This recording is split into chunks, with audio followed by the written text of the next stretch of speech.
Nasulo ang duwang harong na ini sa Barangay Bulabog West District, Sorsogon City pasado alas 5 nin hapon kasudma. Sa inisyal na investigasyon kan BFP nagluluwas na ang kausa kan insidente, iyon pagsabog kan LPG tank na pigbuksan kuta kan saro sa mga nasuluan.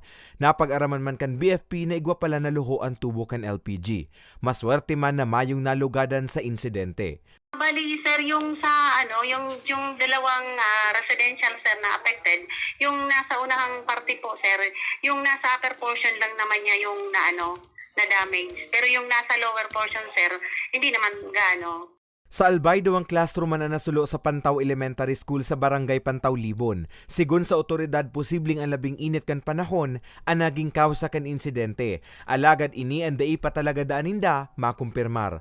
Pagka-receive po kang tawag kang tropa, automatic po, nagdalagan po kami sa Pantaw Elementary School.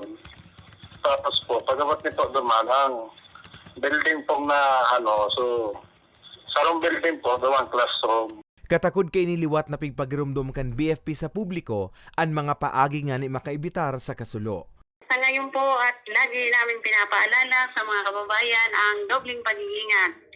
Lagi namin hinihingi sa kanila at campaign namin tuwing fire prevention na pagtingin yung pag-iingat. Pinaparamdam po kang Bicol, BP, halos kabos mo nationwide po na mag-ingat po kita perme sa lalo-lalo na po sa ganyan na panahon sa mainit baga po ang panahon yan, sir.